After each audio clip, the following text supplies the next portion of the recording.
comments. Read the comments. Yeah. Hi, everybody. We're together at last in Miami. Yes. Hi, friend. Yeah, this would have been better if we had two phones set up so we could also show the lots that we're going to be talking about.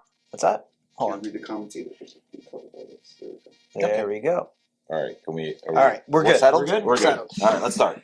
All right, so IG Live from Yes. Miami, together And, at last. Watch bar. After Formula One, after auctions at the same time, it was an intense We weekend. skipped auctions, which I haven't skipped in like years, well, except during COVID, to go to Formula One. And I think it was worth it. What do you think? I think we made the right decision. I think we made the right decision because even though we were anticipating a little bit of the market softening and being able to buy stuff, I mean, I know I personally hadn't bought a watch in auction in, 3 years. We did win three watches. Three watches that we partnered. Congrats to us. Congrats to us. We bid on, around 100.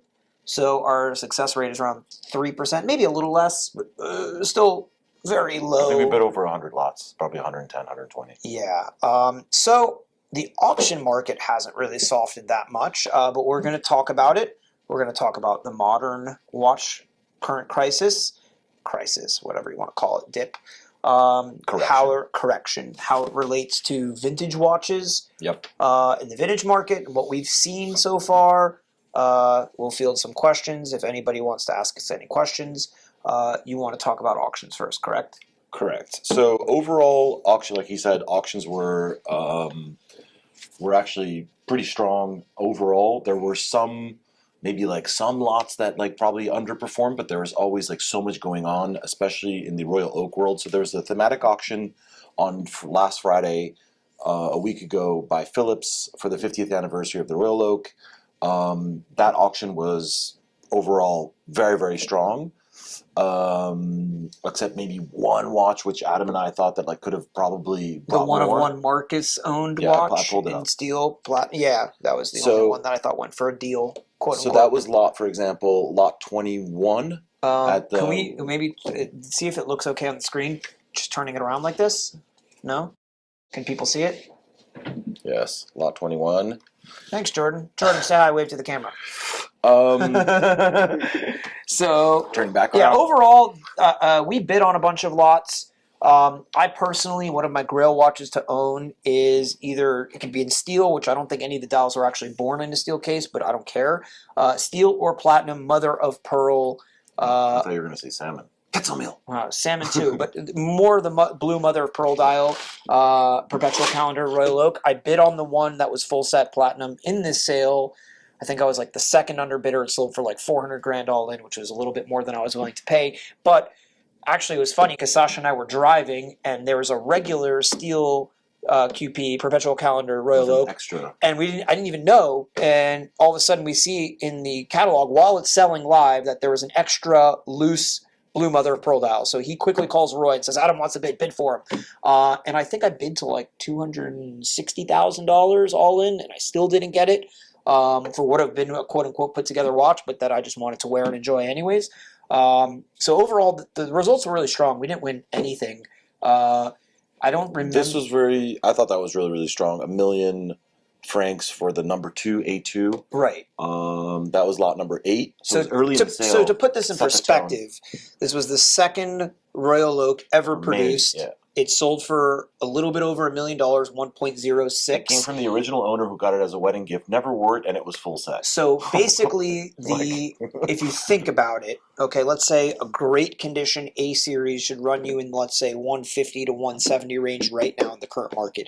This sold for 10x over just a regular production A series of the 2000 batch. Not false, yes. 10x. I think that's crazy. I think it's a lot. There were a lot of strong results. I don't know what else you picked out to talk about here. From the Royal Oak, I think that was it. I think that we're going to say the same thing about everything. It's like sold well, sold well, sold well, sold well. Could have done a little bit more. Sold well, sold well, sold well. Right. So it wasn't anything like completely outrageous either. Like it wasn't. There was no result that I was like confused about in that sale. There were results I was confused about in the regular sale. So there was, but like going into this auction season with all these Genta watches and everything, and especially all the QPs, because I've been a huge proponent of the QPs for a long time. I've always said like these jumbo perpetual calendars were so undervalued for the longest time, and finally they've gotten their day in the sun in the past like 2.5 years, where prices kept going up, and now you can't find one under six figures in any metal. I was worried though, because as I was going through the catalogs, you had the themed auction with what, 77 lots, 88 lots, 88 lots. And Not all then, QPs though. Not all but QPs. all Royal Okay. Oaks, yes. But then you had Royal Oaks, QP, non-QP, in Christie's, Sotheby's, Antiquorm. You had them everywhere. Whereas in an auction season, if you're talking about the QP specifically, there's maybe 3 or 4 or 5 spread across all 4 auction houses in any given auction season ordinarily. So I think all of the auction houses, really pulled out all the stops and like hit up all their client base and consignor base. It might have been the other way around. It might have been consigners seeing prices go crazy and they decided to consign because they either want way, to take advantage of the Genta thematic weekend. that whole hype. So one of the watches we bought actually was a skeleton steel QP that I thought we got for a fair price, full set. We bid on a lot of them. Some of them I was expecting to do a little bit better than they did, but again, I think it was just market exhaustion. Too many, and I think some slipped through the cracks. There were some 14802 steel salmon dials that I thought sold very, very cheaply. There was like a 5402 BC. It's a lot of work too. There were so many. There so were much work. I think a few buyers got some good deals on them. Think how much time Roy had to spend viewing all this stuff for us to then put in bids. Right. And we still miss some stuff like that 14802 salmon, like the... Oh yeah, I was like, why is that not on our list? And it sold for like $175,000, and it was a really nice one at the last sale of Christie's. Yeah, so like we missed some things also, and we're 3 of us looking, you, me, and Roy. Yeah. So like, of course, like we can't like see everything. Yeah, and then imagine like individual clients, like they don't have like no, it's too much. And unless you're there to like go through the catalogs, that's why I generally don't look at auction catalogs until I'm at the previews, so that I can make sure I don't miss anything. And then some of the QPs, for example, at the end of Christie's, it was like the end of the sale. Some of them had a few scratches on the dial, and they still sold for over $100,000. Nothing sold for under $100,000. One did. No, I think it was like 80 something hammer though. No, 85 hammer. There was one QP two-tone that sold under $100,000. A two-tone. Yes. Which is cheap. But the dial had. My brother and I were not sure about the dial. Oh, the one that was possibly refinished. Something like weird. Yeah. Okay. But anyways, overall auction results were very strong. Now moving apart from just AP, what have you pulled up for us non-AP to discuss? Because overall, there was nice results, like feel-good results. So this watch belonged to a friend of mine. Show the hometown crowd. The Lot 212, the Simon Wiesenthal 1503 in steel with black dial and Breguet numerals. The watch alone is absolutely spectacular. I think it's like one of 2 or 3 known. But the provenance also, my brother was like super excited about this watch being up for auction, and I think it got the result that it deserved, 1.3 million all in. Yeah, it's a lot for a time only tech. Yeah, that's a lot. It's a lot of money, but like I think the provenance also had a lot to do with it. I think that just kind of like these types of watches just never come to market. I was just going to say, it's a 35 millimeter watch. It's not like buying these like in person. Right. It's actually pretty. It's not like one of those crazy 572 tones or anything like that have historically gone for like crazy money. Right. I mean, I think the themes we're seeing from these auction results, and by the way, it's not just these 4 auction houses, Sotheby's, Christie's, Antiquorm, Phillips. I was bidding on a lot of watches in a small Italian auction house called Meeting Art. I got blown away on everything. Really strong results. I think I got a Coral Date 8 that was like amazing condition. Sold for like $350,000. And basically, and a bunch of other auction houses too. Smaller auction houses.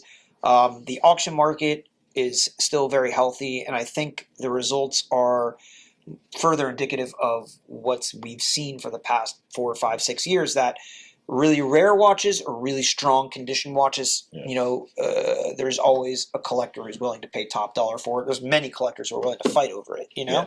So also there were some results that were surprisingly low, and it takes a little bit to understand. So people may not understand the surface. So Lot 272 is a 5513 mil spec. Yeah, a client texted me and he was like, "Why did this sell so cheap?" And I'm so it sold for $150K. These are like what, $250K plus? $250 plus, yeah. Yeah, $250 plus watches. And so at $151,000 all in, people were just confused. And if you read the condition report and like look further, it clearly states that the hands were aftermarket. And so, And I think the lugs are resoldered. there was something. So it was not a great example. There were some issues, and you'd think, oh, hands are aftermarket. You could fix those, but it's not just like a normal sub. Those are very specific hands, and those you are irreplaceable. You can't find them. It's irreplaceable. Probably $10,000 to $20,000 value of hands, but more because you can't find them. You know? I think that a similar example, all correct, would have sold over 300K. Which they did in November. Which they were. That's also the disparity. That's one thing that we took away from this auction or this auction season was that like the medium stuff is really flailing and it's hard to it's even like some of it's passing maybe not at Phillips but other auction houses it's passing.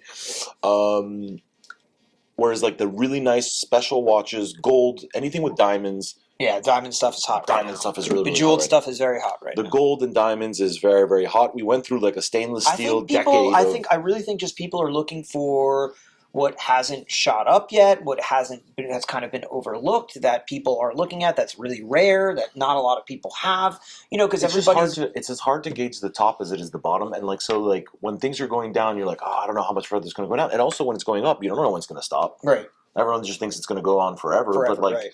You never know. And so, some things that we thought were very expensive. The modern market had to stop at some point. We'll get into that after the auctions. There's a Lapis Day Date here. And, at the glamorous Day Date sale. Are you still a little sour over that one? I'm not sour. A little sour. I'm not sour. Sour. Oh, God. Wait, let's show the lot. So, lot 232, glamour, a Lapis Day Date. Okay. During the glamorous Day Date sale that Phillips had, I think 6 years ago, people thought those results were outrageous. Which they were at the time. They were at the time. Absolutely outrageous. Outrageous. Right after that sale, Day Dates were soft for a while. 2 years ago, Day Dates starts coming. Anything. Well, Day Dates are hot now. Day Dates are hot. Yeah. And so Stella's now sold at this at Monaco Legend auction, over 200K each. Every single one, except the yellow one, which sold for 650 or something, 700, which was absolutely nuts. And so you have results like this where this one sold for 80,000. The previous Lapis that sold at Phillips sold for 37,000. Watch only. This was full set. Okay. So, but that being said, if that watch was on my website right now, I don't think I could justify a price tag of over 50,000 for it. I don't know. That's me. Well, I sold one watch only for 50,000, and everyone told me that was very, very strong. I think so too. Yeah. And I was like, I see these because they kind of go congruent to Stella market. Sometimes to know the price of a watch, you can't look at that specific watch. You have to look at the overall market, right, and see where that watch fits into the market. So if Stellas are these prices now, or getting those prices, why are Stones so far behind? Correct. But they did produce a lot more of the Stone dial variations. Well, they have the same issues. Both Stellas and Stone dials They both crack. Right. And so the rarity is finding an uncracked, perfect, nice case, and either full set or not. Right. But finding a nice one, that's what makes it exceptional. So when you see another Stone dial and it says hairlines, blah blah blah, and it sells for 25K, right, and then you have one that's perfect and selling for 80K, that's where the disparity is. Yeah, and it's also subject to what's available on the market. You never know with an auction buyer whether they're just they want to buy at auction for the quote unquote safety and comfort and whatnot, and they trust the auction house.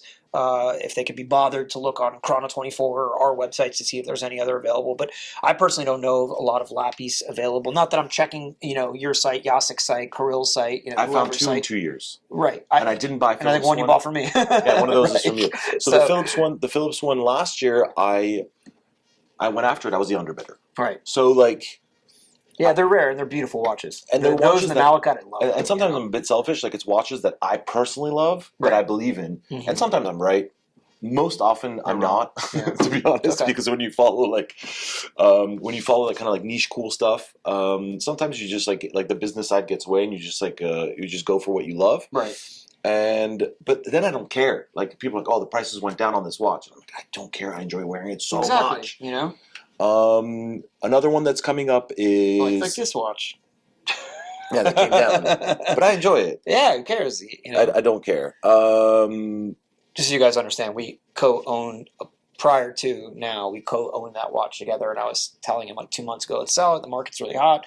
No, I want to keep it. And even now, with the market going down, he just bought me out of our partnership on the watch because he wants to own it and keep it. He doesn't care about the prices, which is great, And I wish there were more people like that. Because if you make money on a watch and you never wore it, and never enjoyed it, it doesn't feel great, I think, personally. And if you lose money on a watch, but you wore it and enjoyed the shit out of it, like, who cares? Right. You can't, It's cost of ownership. It's like a car. It's like a car. Yeah. Exactly. And so, moving on to Antiquorum, there's only, like, I'm going to cover a few results. They have a lot of lots. So many lots. So many lots. So I wrote my article for Fratello Watches about 2 weeks or 3 weeks before the sale, and it was posted like 2 days before the sale.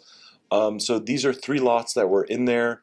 The first one is lot 140, which is a Star Wheel Platinum with a cool tropical dial. AP with a very, very cool tropical dial. Very few of these were made, and these were hovering around 25 to 30K on a good day. And now, I mean, even in the teens, actually, to be honest, like I've seen them sell like very cheap. This one sold for 80,000, which we were bidding on it live. You know, where I was watching it live, we put an absentee bid in, and I was really shocked by this result. Yeah. Like I've never heard of one selling for this kind of money. Don't get me wrong, I've never seen one so beautiful. It looks incredible. I've never seen a dial on one of these age like that. But I mean, in the context of things, the reason I believe that this went so high is because it's basically the grandfather of. Or the grandfather, let's say just the father of the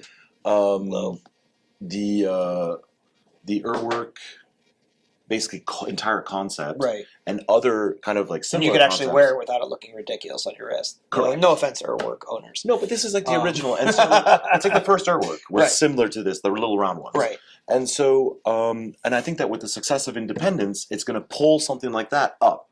And so it's like the OG. Stella's pulling it's where a lot of those guys got inspiration. Exactly. So. And so like sorry, I just hit my microphone.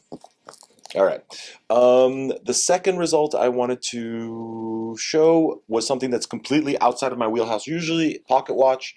So it is lot 200, the Woman with a Water Jug by Suzanne Rohr. What? So Suzanne Rohr is the miniature painter. I understand what you're saying, but I don't understand this. Why did it sell for $1 million or close to $1 million? So of the miniature paintings that were done for Patek Philippe, Suzanne Rohr is considered to be like the best. The OG. Some of the best, let's say. She trained Anita Porchet, which is still working with Patek Philippe. She worked with them for 50 years, from 1967 until whatever 50 years later. Right. And this was actually one of her earliest works. So it's signed actually 67 in the corner here. It says S-Rohr 67. Right. And it has a blue halo around it, and it's a reproduction of a Vermeer. How do you know so much about this?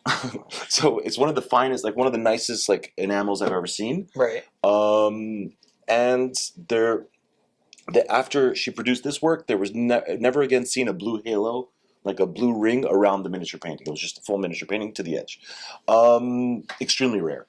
And so the fact that it did 900... sounds like a one of one, really, to be. All these are unique, essentially, because they're hand painted, like basically dot by dot, right? Okay, with enamel, and then fired in the oven at different temperatures for different colors. Wow. So interesting. The process is like painstakingly and they paint through a microscope. Like it's outrageous how much work goes into this. People have forgotten. So this is like kind of almost transcending like watches and becoming it's just art. It's art. No, it's 100%. It's watch. It art might even be like an art buyer who bought that. You know. Who knows? I think it's probably a museum, to be honest. Like that. Maybe Patek bought it. Probably. Museum, right. This is something right up there. But there were underbidders, obviously, because you don't go from a $200,000, $400,000 estimate to almost. These are still very popular in the Asian market, especially Taiwan. Right. Interesting. So 937,000 for that is like a really feel good result amongst a time where people are like always buying the same stuff, and only the same stuff is like going super strong. Like that a pocket watch miniature painting does that kind of result. Like feels good. That it's not even like a repeater or anything, is it? No. No, time only. There was a Foudroyant also, like a brevet, like a special pocket watch also that had a very low estimate. Again, it's special stuff brings special prices. You know. Okay. Here, this is another example. Another good example, lot 534, and this is the last one for Antiquorum that I'm covering. That I also wrote about in my Fratello article. It's a Speedmaster, obviously. So this is a flown watch. Right. Okay, it was flown for a year in 1994 up to the space station. Right. and then flown back. There were 7 made Continue talking. in yellow gold, Make sure and there I watch were, this. from memory, 28 made in stainless steel. One in stainless steel sold for 175,000 all in at Phillips Hong Kong a Right. few years ago. And the last one that I'd sold, I think a mirror in gold, was like in 2007 or something. So these were actually flown in space. Yes. Okay, cool. Flown Why and does certified, and then retailed by Omega. So why So does VIP clients. why does an astronaut need like bling? No, they were just in a box. Oh, They so were they in a just box. They were literally just Literally flown, left in a box. They ran some testing on them apparently, Right. but I think they were just left in the box, and then the box was flown back. But that kind of weight, like to fly to space and fly it back, Right. is outrageous in the 90s. yeah, sold for a lot of money. And so it sold for 312,500, which is by far the record for a gold Speedmaster, if I'm not mistaken. The previous lot to this was also something that I was bidding on, and I sadly did not get. So what is it? Lot 533. If I'm not mistaken, it was not. It was maybe the lot after. 532. Let's try it again. 532. There she blows. Okay, so platinum bracelets, skeleton. So 50 were made. It's like everything skeleton right now is doing really well. Like Platinum, anything marquee precious watches. metal, and look, you can see the blue paint. This thing was new old stock. So was the mirror. They've never worn full sets. Right. Like came from the No, same. but skeleton, like collector Royal Oak and- skeleton, Yeah. anything is doing really well.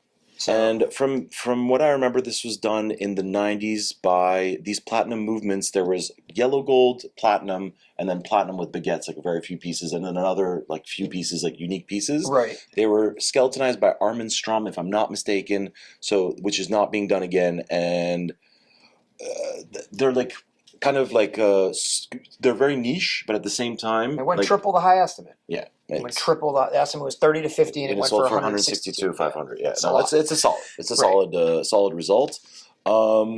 Moving along to Sotheby's, I picked out obviously Genta's Royal Oak. Right. Lot 72 sold for 2.1 million. I think that like obviously I think it's warranted. I mean, it's his watch. it's his personal watch. That's He a problem designed the with Royal watch. Oak, and it's his personal watch. It's documented. Evelyn, his wife, had like pictures of him wearing the watch. Right. Like it's like as good as It's problem like Paul Newman's Paul Newman. Exactly. Yeah.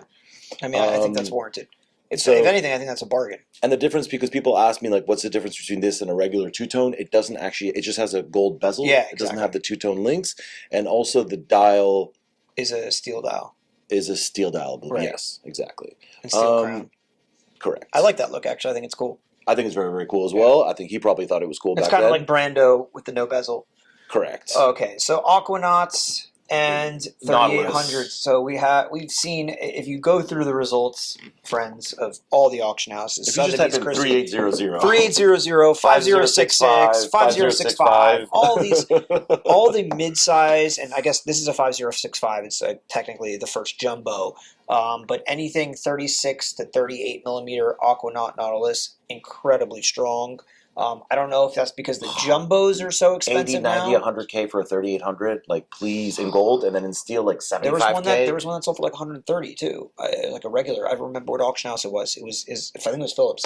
Sold for like 130,000. A 3800. Yeah, 3800. Mid-size. Yeah. Mind blowing. In gold with like a blue dial or something like that. Yeah. So this was Champagne Gueblanc, sold for 113,400. Yeah, I threw in a bid on that, but it was way below that. Like 55 all in or 60 Something all in? like that, yeah. Half. Maybe half. Because I was like, oh, it's champagne dial. No one wants champagne dial, you know? Yeah.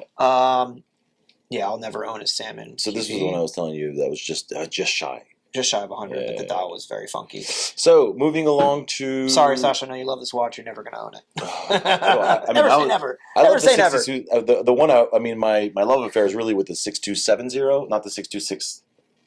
6269. 69, yeah. Yeah. So 69 is round diamond. 6270 is baguette diamond bezel. These are insanely rare.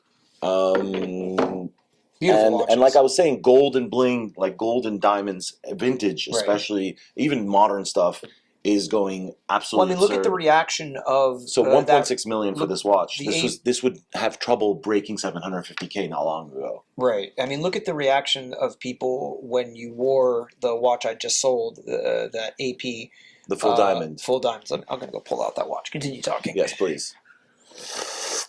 So this was lot 38 at Christie's, and kind of in that trend. So like people are asking me like, so what's coming up next? What's going to go higher? I think that like right now, if you're going to overpay a little bit, if it's gold or if it's gold with diamonds or if there's some bling to it, I think that we're going to be in a very like.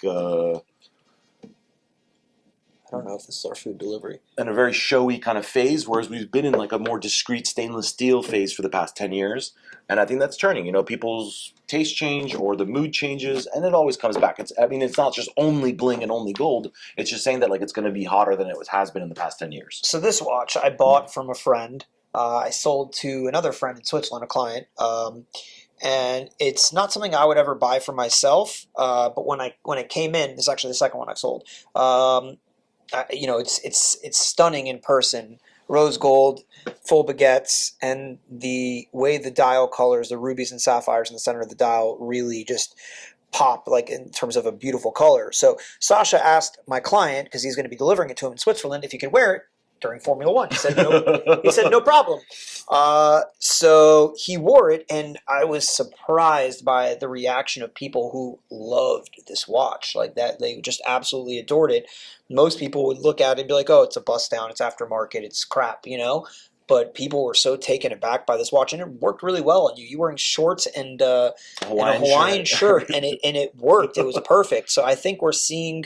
Because people love they love to see somebody else indulging in guilty pleasures like this, right? And like, yeah, I'm supposed to be wearing like stainless steel, like understated, vintage watches, and I do, and I absolutely adore them. But sometimes we love shiny stuff, and I can't help it.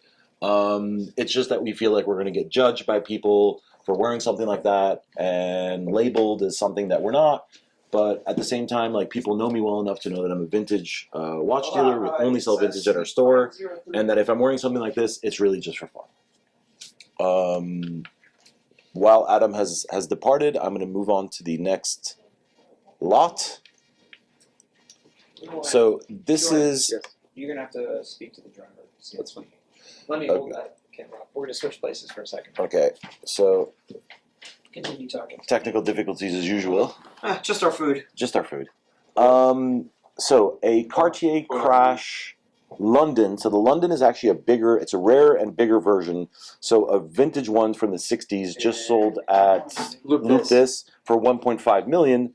And we thought that this wouldn't affect the 90s one as much, because the 90s one should be worth like much less. Right. We thought like maybe 400K, 300K. It sold for 819,000 all in, and it's a 90s it's a re-edition essentially of the original from the 60s. Right. And that's just mind blowing. But it also shows how rare these are. When like something explodes, like I mean, they can go crazy very quickly because these are extremely rare. You can spend like 10 years and you won't find one. You know, it's a little bit of hype, you know, because you have Kanye West, Jay-Z, Tyler the Creator. But they don't even have the London one. They have the Paris one, the smaller one. Understood. But this is really, really rare. Regardless of same, it's just the fact that like everybody wants a Crash now because they become super collectible and they're super hard to find. Everybody wants what they can't have, you know. I have one of the Paris ones in the safe right now. I wore it for a couple days and it's back on its wrist. I wore the Crash for a couple days, but you know, it was fun to wear. For me, it was like I'll get tired of it after a couple days. But it's too small. It's too small. It's too small. The Paris is too small for me. Matt, you always sell everything too early. You always complain too. Let's switch spots. I'll pull out the Crash. And I feel like Matt had a black London. No, or am I making that up? What's that? I feel like Matt had a black London. Matt had one of everything. Probably, yeah. I'm gonna go pull out the Crash. Put it on my wrist. So we're talking about Matt Bain, obviously. Yes, we're talking about Matt Bain. I saw him in the comments there. One of the most knowledgeable people on Cartier vintage that I know, and that has had so many of these references. And now that it's like exploding, obviously, it's tough sometimes to be like, oh, I sold this watch for like 50K. Now it's 500. It hurts. All right. Please don't ask me to purchase this, people. Do not DM me. It is not for sale. I just had helped a client import it, that he bought it. So this is a 5065 on my wrist, 38 millimeters. We have a good shot of that. I'm twisting my arm around. Now let's look. And I have small wrists. Keep in mind, I have small wrists. Let's put the Paris 90s Crash on.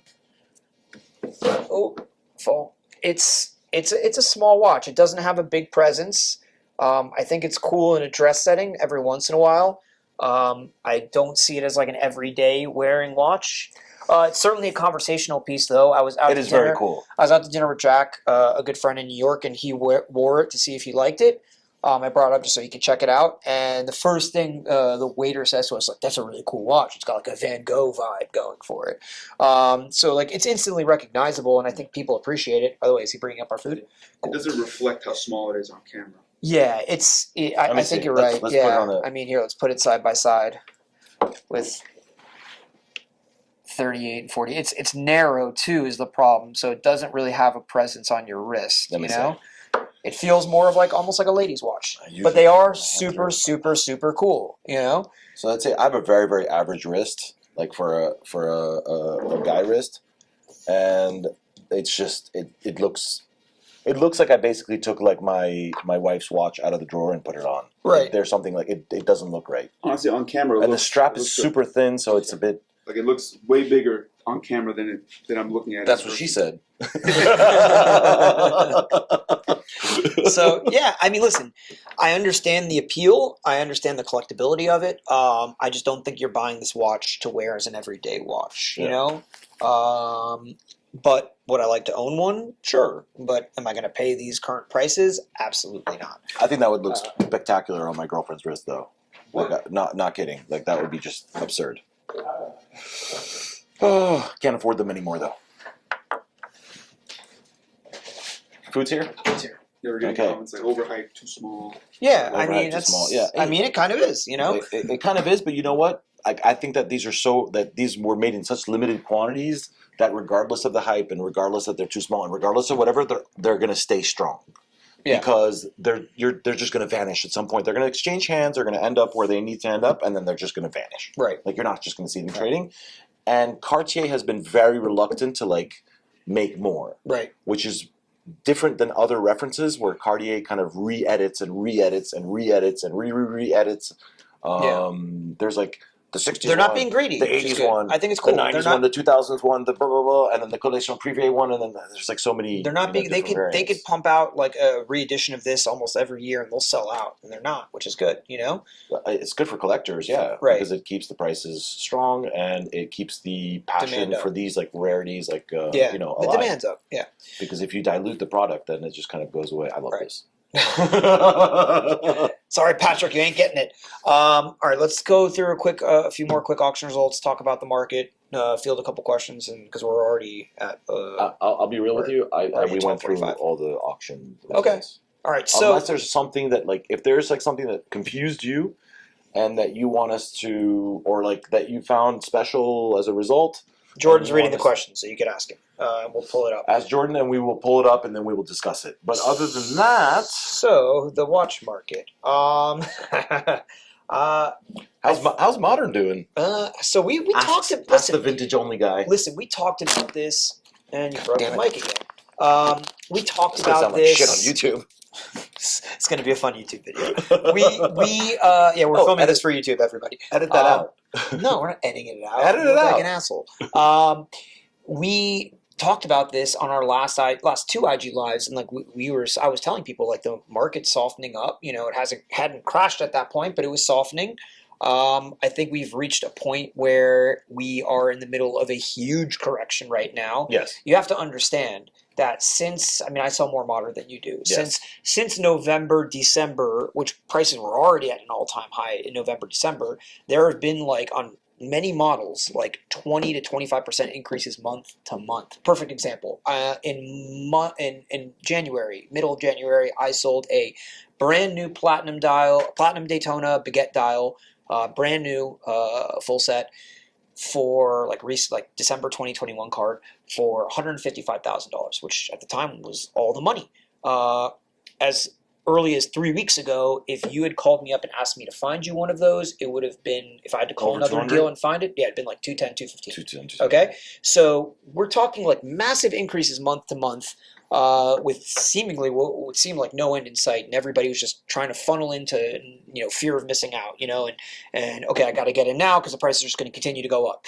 Well, right now we're in such a crazy confluence of events in the world, not just the watch world, but we have war in Ukraine, we have Fed hiking up the interest rate, the stock market collapsing, we have China and Hong Kong still shut down, like lockdown, not just dollar shut down. Going up like 15 the to dollar, 20% euro, to and 10%. Swiss are like almost 1-to-1, which has never happened. There's such a crazy amount of factors right now that all it took. I mean, the modern market really is affected most domestically because I haven't noticed, and I know you disagree with me a little bit, that the European market has been affected so much so far, and I've noticed that in auctions, the modern watches haven't been affected as so much. Maybe just the buyers haven't found out that they could get it cheaper on the secondary market yet. But I feel like the American market is more of a dealer-driven wholesale market, yes. And so it's a dealer-driven market. There's more buyers. Correct. There's more buyers, and so it's also a very leveraged market, meaning that like a lot of those like kind of like dealers in the industry, whether it's jewelry or watches, tend to be leveraged. So absolutely. And so when their stock basically dips right in value, and they're not like the wheels stop turning, I think that affects much more like the U.S. quickly than it does the European market, which is a much more retail driven market, and dealers don't have debt, like as much debt or if any. And dealers, there's a lot of modern dealers in the United States, and everybody's a genius in a bull market, so that take out loans, they take out these uncollateralized high interest loans, and they buy watches and they flip them, and they were making money. But if you're paying 1-2% a month, and then all of a sudden your stock drops by 10-20%, you can't afford to pay back those loans, and you start freaking out, and you sell into the market, and you dump inventory. So I think in the United States what happened was that we saw a slowdown, and then you have some of the bigger modern players, some that do retail and some that do wholesale only, that realize, oh shit, I have 30 ceramic Daytonas in stock right now that I've bought at high points in the market, and they're not all selling quickly. They're selling a lot slower, 50% less, as 50% not as quickly, and they start dumping stuff, and prices go down. Once that's healthy though. One bigger dealer, corrects. so let's say that, for example, the Panda Daytona was $50,000 at its highest point. Ceramic Daytona. If all of a sudden smaller dealers who are just selling B2B wholesale notice that a bigger dealer is offering one out for $42,000, they all start panicking, because now the ones that they bought for $47,000, hoping to sell for $48,000, $49,000, $50,000, are worth a lot less. And that's exactly what happened. Is that I've talked to so many people about it. So many people are so excited about this. Like I talk to friends about collectors are and they're like, oh, I'm looking for this. Oh yeah, absolutely. It's a lot of people have asked me, like, is now the time to buy a modern watch?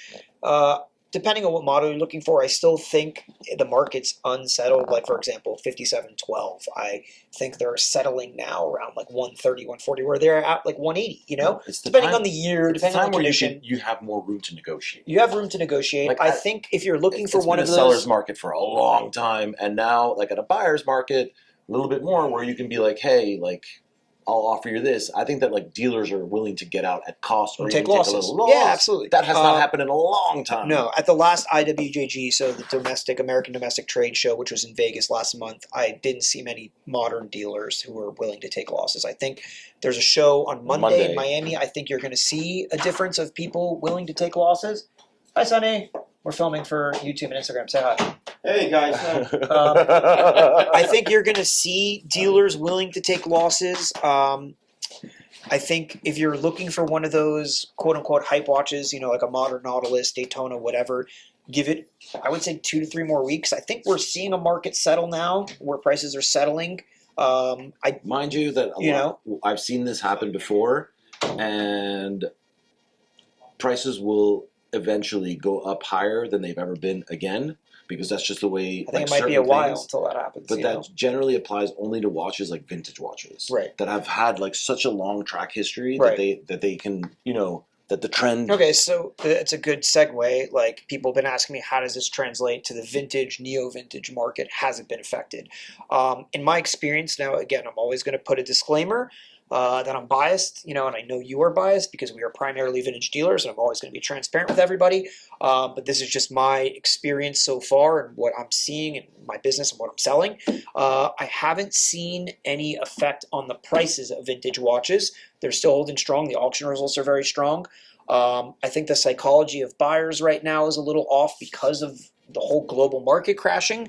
But I'm still selling. I sold that new old stock MK2 today. I sold the McQueen today. Not McQueen, 1655. That was in excellent condition. Don't say McQueen. Yeah, don't say McQueen. Don't say McQueen. I sold a couple other things. Watches like this, the Neo Vintage, still selling really, really strong. Anything sapphire with nice patina, box paper, selling really strong, still selling well. But people don't understand that this stuff isn't in production anymore. It's out of production. That's the biggest thing. It's out of production. It's out of and production. You're looking for like the best examples possible. Regardless of demand, the supply is fixed. Is exactly. It's whatever's available on the market at that given time that you could find that's not tucked away in somebody's collection or Correct. in a barn somewhere. The proverbial barn, not the Jeff Isringhausen, every watch is a barn find barn. Correct. So I haven't seen any dip in vintage prices. Maybe there will be some dealers who also do a lot of modern who will feel the pressure and want to sell cheaper because of their own personal situation. I haven't seen a demand decrease for vintage watches. I think just we're going to see a little bit of quiet in the market overall just because people's portfolios are getting wiped out. If they're heavy in crypto, they're Summer's coming, vacation's coming. Yeah, Europe is like off. Yeah, usually in ordinary times, pre-COVID, summer are the slowest months for watch dealers. Why? Because everybody's on vacation. Correct. Everybody, not just dealers, but regular people too, non-watch dealers. Regular people. You know what I meant. Private individuals who do not sell watches for a living. So typically summers have always been slow. Now we're coming up on 2-3 years of COVID, where people are finally able to travel without masks and basically kind of back to normal, except for China and Hong Kong, it seems, in some isolated countries. And Russia and Ukraine. Well, yeah, okay. So I think that's going to play into the watch market climate of being appearing a little slower than usual. Yes. But as it pertains to vintage, like shit, we're still buying. I'm still paying top dollar for great watches. I don't care. I'll stock them. Yeah. Yeah. I mean, because we have to buy. Right. We have to sell. Right. So, if we're selling into the market, even if it's a little bit for the modern stuff, I'm not affected at all. I have zero modern watches in stock, so that's okay for me. And yeah, I got rid of most of my inventory, but I still have, I don't know. The only thing that's been affected, I feel, in the vintage market is the liquidity amongst dealers is not what it used to be because of the fact that there's a slowdown globally. There's a little bit less liquidity in the wholesale side. Right. I think on the retail side, buyers are wait and see. Right. But they won't wait that long. At some point, they're going to be like... Well, and the thing is, look at the new old stock 1675 MK2. I had tremendous interest for that watch. That's a special unique. But that's my point, is that if you have a watch that it's a once in a lifetime opportunity to buy, or something super. If you've been dreaming about that perfect fat lady with an unpolished case and beautiful patina and no spider dial, and you, Sasha Davidoff, have one for sale. Buyer, you can wait and see if prices come down, but that watch in that condition might not come up again, or it might take a very long time to get it. So I don't see people sleeping on that stuff. The unique Patek that we looked at Phillips, that 6269 that we saw at Christie's, right. So those aren't coming up again. For that, pay now or forever hold your peace. For that new old stock GMT for the full set Explorer 2 that I posted yesterday, I had lots and lots of messages. Both of them are sold. I think, again, it's the same thing that we've been talking about since we started doing these IG lives during lockdown. It's if you have a rare watch or you have a watch in excellent condition, the market isn't really going to crash. It might not spike. And that's why, people ask me and I tell them vintage has been a steady curve there's been some spikes and some dips, but overall a steady curve over the past 15 years, whereas modern was a check mark, based on, the U.S. government pumping so much money into the economy, inflation hadn't set in yet, and people were just spendy. And so it was easy for buyers to grasp, a modern watch. It's a Batman. I see 500 of them online. The cheapest one is 16 grand, the most expensive one's 20 grand. If I buy somewhere in there, I'm fine. Whereas a watch like this, or a watch like this, or a watch, well, you're wearing 2 modern watches, so I guess that doesn't apply. Vintage and neo-vintage watches, it's much more specialized. You have to really rely on your knowledge or the knowledge of a guy like one of us. Also rely on what's available on the market. There's just so many factors at play that the market doesn't get shaken up as much. Vintage watches are harder to buy and harder to sell. It takes more vetting. It takes more pictures. You have to zoom. I can make a phone call for a modern watch and just describe lightly worn box papers, Right. the year, 2019 card, boom, full I get a links, price. etc. Done. If I call you and I ask you about a vintage watch, it's like, dude, I need high-res pictures. Like, if you can take the dial out of the case, Yeah. blah, blah, blah, blah, blah. Like, it's much, much harder. And so that's one thing that also slows down the ups or downs with vintage is that, like, it's not going to dip as fast because the market moves slower. Right. And so, like, it might just kind of, like, chug along. And then, like, yeah, there's a dip, but you don't feel it in the vintage because it's just kind of, like... Yeah, it's more akin stable. to, like, in the art market, or the collector car market. The buyer pool is smaller, but they're more educated typically, and it's much more specialized. Well, because art by definition is out of production. Obviously it's not repeated. Every piece but is one of one. Yeah, exactly. Generally, yes. Yeah. And that's kind of one of those things where, like, the vintage cars out of production as well. So you have more stability in that market. Right. You do get like little peaks on certain models. Maybe at times there's little trends that happen, or like something like one pops up from that has a cool provenance, and then that like draws a lot of attention to that specific model. Paul Newman's Paul Newman. Right. And I think as it pertains to the watch market, a lot of the stuff is so cyclical. Like 5 years ago, nobody cared about modern. You could get things stupid cheap, under retail for a lot of watches that you could never dream of getting, even at retail Not now. a Daytona, but not No, the premium was tiny. 5-6 years ago, I took in on trade a 5167 Aquanaut Tiffany & Co. Yes. The retail was like $28,000-$30,000. I couldn't get an offer at retail. I put it in Christie's online sale. I think Eric Wynn had just started selling there. I'm like, dude, please sell this. And it sold all in for the retail amount. So got a little bit less. I couldn't give it away at the retail price. So now, come on, that watch is multiple over retail. 5 times retail. So yeah, but everybody, everybody wanted vintage. No one cared about modern. 2 years ago, we started seeing the shift where everybody, modern started really, really rising, and everybody then, ran away from vintage to buy modern because they fear of missing out of, making crazy money quick and short amount of time. It was like crypto. Speculating. It's much faster and much easier to speculate on modern than it is on vintage. Yes. You need to be you don't need to be educated. Right. Well, the market was you could buy a watch, hold on to it for a month, sell it, and make a nice profit. Yes. Who wouldn't want to do that? That was true for the past, I'd say 10 months in a row. Yeah. So I think we're seeing a correction on that. I think the modern market personally is going to settle to where prices were Q3, Q4 of last year, which is still very high. But for the unfortunate, it'll settle, but it'll still be higher than it was for a year ago or 2 years ago, pre-COVID. Right, but for the private buyers and a lot of dealers who bought in, a month ago, you're going to lose money. But listen, everybody's losing money right now, so I don't feel too bad. If you were making money for the past 24 months, or the guy that you spoke to that said he was taking paper losses and he bought everything at retail, we're like, please shut your mouth. Yeah, exactly. Shut your fat face. Yeah, so the watches aren't worth as much as they were a month ago, but they're still worth way more than you paid because you bought them at retail, So there's also that market, and I think that if you overpaid for something and you bought it to speculate and put it in your safe and not wear it, we all said it so many times, watches are not an investment. Do not speculate. Please do not do that. We begged everyone not to do this, and then they come and cry to us and be like, "Oh, can you help me sell this? I paid too much money for it, blah blah blah." And I'm like, I don't want to be the guy who tells you I told you so, but I kind of did. But you love it. All right, I think we're almost out of time. Any questions? Have you noticed any questions? There's a couple questions. All right. First one was who's asking the question? Let's see it. Oh man, there's forget it. different names here. You should just okay. Just tell us the questions. Can you comment on any Speedmasters being recently sold at auction? How is the Speedy market doing? Speedy market's great. The Speedy market's great. Yeah. It's stable. It's strong. Anything special, watches have to be nice. Have to be nice. The problem with Speedies in general is that the vintage Speedies, I'd say about 90% of them are in poor condition.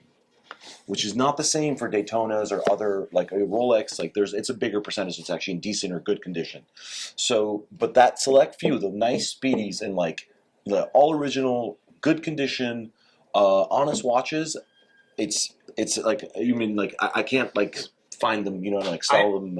I noticed it goes after very, very fast. the moon swatch shit that 90s speedies, tritium speedies, even like more modern moon watches, from just like a few years old or whatever, and then everything like pre-moon, after 2998. So like Ed White's and Twisted Lug cases all were selling very quickly and well. Yes. But they just have to be in Not nice crazy. original They're condition. still not at prices No, from 2017. Right, yeah. The but- prices are still worth it, but they were selling quickly, for fair prices. Yeah, at So- fair prices, they were sitting on my website. Now, like, I put up a 321, and it's like, Loom all original, nice case with the bracelet. It's gone, Right. like immediately. Yeah, and then like 4 people asking about I it. think the top end of the speedy market, like the 2915s and some of the more higher priced 2998s, are not selling as quickly, but those always took a specialized buyer anyways, because when you're spending over $100,000 on a vintage Speedmaster, But it like, if you look at the takes- auctions, there was an Alaska from the 70s that sold like a Alaska project. Right. That was delivered to the research department. Or and how whatever how for often do you NASA. get a chance to buy an Alaska project? There's been 2 in the past 8 years. So that sold for 400,000. The last one sold for 135,000, I think, at Phillips. Right. Both at Phillips. And then there was a quartz Alaska that sold for 60,000 at Antiquorum. And wasn't Quartz. there a That's like what's it called? a $1,500 watch, like usually, but this was like issued. There was Jesus, with the logo on skeleton. top of Look, the it dial. No, sold with for the logo 100. on top of the dial. Jeez, I'm like having The a mind Soyuz. blank. Soyuz, thank you, Jesus Christ. Having a mind blank. Didn't one sell really well in auction too? That Over wasn't 100 that had like replaced pushers and stuff too. Okay, so it passed at a previous auction. Right. I'd like estimate like whatever 30 to 40, 30 to whatever, and then this was estimated 12 to 24 at Phillips and sold for 115,000, I think. Which is like a record for that watch, right? It's a record for that Yeah, watch. Yes. with replaced pushers. So my brother and I each have one, and we were And passed before. "Yay!" Yeah, exactly. So yeah, I mean, I think speedies are still doing well. Just if you have an average example, it's going to sell for an average price. If you have a good example, it will sell for a fair to moderately strong price. I think and the quickly. prices in Speedmasters are much like more rational. Right. Like it's like condition, price, Right.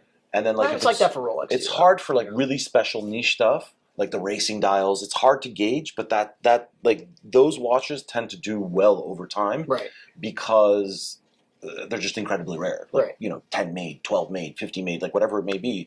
The Soyuz was a few hundred made, but like they rarely come up to market. And it's also just kind of like easier to understand the watch. I think the radium stuff, like 2915, 2998, it is niche, but like if you have like a spectacular example, it'll Right. do well and it'll hold value. It might not sell for $3 million like it did Phillips, but it'll sell well. No, and that was a fluke result, which actually hurt the market. I think I think it did too. I think it took away a lot of trust in the market. Like it's too much, and people Well, kind you of just got a shy away. flood of people who don't really understand the way these things work and auctions in general. Who Thought I that was got gonna I go. got like 6 or 7 people messaging me that wanted to sell their 2915 right after, and they were asking ridiculous prices. Like, well, that one sold for $3 million. Could I get 500,000 for mine? I'm like, what? No, like one auction result does not make it so. I always repeat what Matt Bain actually said on a panel that he had with Eric Wynn and Alex Ciani. That it takes 3 auction results in a row of the same item to set a market. And I think Yeah. that's really true. So had 3 2915 tropicals in a row sold for that kind of money, then okay, then we have a 2915 push, and I think that the market is going to be higher than what it currently is, which is around 150,000 for a great 2915 right now for regular. I'm non-tropical, asking 135 on my website. Okay, so yeah, there you go. Yeah. Okay. Any other questions? Next question. What's the real price on a Stella day date? I assume 200 is not right. Great question. That is a great question. It depends on so it depends on the year and the color. The color, depending on the color, there's some that are extremely desirable, medium desirable, and less desirable. Oxblood, for example, as Adam knows. I sold an oxblood in Antiquorum. It sold for 30,000 plus 25% or something like that, which comparatively speaking to the other Stellas, colors is yeah, very very very low. low. Also, you have cracks, is Loom original. Like those are things that like affect the price. So there's so many more vectors in vintage that will affect the price of something versus Tiffany colored OP 41 millimeters So- selling for 70K at so- Christie's for no reason. Right, exactly. Modern market soft, but then an OP I think 41 sells for $70,000. an excellent example of one of the more desirable colors should be around 100K today. No, I mean, it depends on what color, what metal. There's like the seafoam, the Right, I think those, if they're excellent watches, should be around 150 to 200. Yeah. I was actually surprised by the Monaco Legend results, and I was even, a little suspicious and sardonic about it, saying it had to have been some shill bidding or some funny business. And I talked to so many people who were in the room that day, and everybody's like, I watched the people bidding, like it wasn't some Phillips nonsense. There was no wink wink. Yeah. I was there, dude. Like it just made no sense. So no, and I talked to Jeff Harris. He's like, dude, I was bidding against these people. Like, I was trying to buy these watches. Like they were real bidders, So I think I mean, is he a real bidder though? he is. I think there's real demand for those I love you, watches.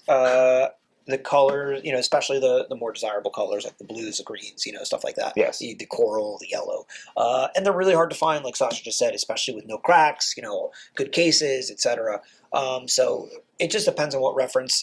I don't think those auction results are easily replicable in the private market, but I don't think it's that far off. So like if one sold for 200,000, who knows? you might have to pay 150 in a real market. If you asked me 164. today to find you one of those like rare color Okay. Stellas, I can't. Can't. And I know some collectors who have them, but whether they're willing to part with them, They're or not. And so like, it's not something you can source, and therefore it kind of like you can make up a price if you can find the buyer to pay it. right. So that's part of the game. Honestly, if you want a nice Stella, I wouldn't be shy to pay up for it because they are incredibly rare. If they're in it has to perfect be, condition. it has to be really nice. Make sure the Yeah. dial's no cracks. It's original. Any other questions before we close out? Let's take one more. Last Are one. you seeing a pullback / correction in the vintage Daytona market as well? Condition, no. If it's in good condition, no. So there were a few results in the auctions that I were like, okay, like that's like, for example, I think Phillips sold. JPS? No. Forget the high end ones for a second. We're talking like, let's say like a basic 6263 Big Red. Yes. Okay, I think they sold one for like 115,000, which Yes. is what they sell for all in on the private market. Like if you ask me to source you an excellent condition silver 6263 Big Red now, I don't think I could find you one for under 125,000. So the Phillips one wasn't great. It wasn't bad. I think it sold for a very fair price. Yes. I haven't seen any pullback. Again, condition always so important, and you're going to pay a premium for an excellent condition watch, which you should, because you'll have a better watch and you'll have an easier time reselling it. I haven't seen a spike in prices. Like I think they've been where they are now is where they've been for the past 12 to 24 months. I haven't seen any strong increases, but I haven't seen any sharp decreases or decline in interest. So it's stable. I think if you're in the market for one of those, it's a good place to put money into a watch that is relatively Now let's answer safe. that same question. Have we seen a correction in modern Daytona prices? Yes. Yes. Okay, So that I think answers the question, is that vintage, again, much more stable. I haven't seen an increase per se, right. but I haven't seen a decrease either. I think more stable. It makes sense. It's all rational. On the modern side, we understand there's a correction, but it seems to have leveled off at some Put point. it this way, I will still pay top dollar, what I consider to be top dollar, for an excellent condition vintage Daytona. Yes. Whereas I just took in on trade a 2018 black ceramic Daytona full set for $30,000 in trade. Whereas a month ago, I probably would have given you 38, 40, yes. This is So, yeah. But if you have a vintage Daytona that you want to sell, hit me up. Don't hit Sasha up. He's not a strong buyer. I'm just kidding. Hit Sasha up. Whichever one you like more. It's fine. Dealer's choice. I think that is all the time because I'm hungry. Yes. And I have somebody coming in the office at 2 o'clock to Cynthia, we sell love some you. watches. Cynthia, if you're still in the room, we love you. We do love you. Everybody, thanks for watching. This will be posted on YouTube for anybody who missed the opening part or missed all of it. Just give us like a week to edit the video. Hopefully, Sasha will get his shit together when he goes back to Geneva and set up a camera so we can record all of these and put them on YouTube for posterity. But I don't know. I've been asking you to do it for like a year, so maybe I love you. Maybe not. This was fun, though. I'm glad we got to do it in person. who was I talking to about possibly doing a preview in the June sales live? If you can make it in town, if not, we'll just New York. Yeah. If not, then you'll sign up from Geneva. Like you'll be on your phone from like usually I am when you're on. We'll do the opposite. We'll do the opposite. I'll be Oh, at the yeah. preview and you'll be I'll be watching. in Geneva and Right. I'll show the screen. Okay, I So got you. I think who was I trying to do it with? Christie's or Sotheby's? Rich with Sotheby's. So I could try to do Christie's too. You know. I think they're all at they'll the let same me. time, right? Yeah, they'll let me. Maybe even. When are the sales? Early June? I have no fucking clue, dude. Oh. Because I think my wife just planned a vacation like June 17th, though. Yeah. I think they're before that. I think this is important that everybody hears about this. They're all my friends. Bye, Everybody's my everyone. friend in here. Bye, guys. Thanks for watching.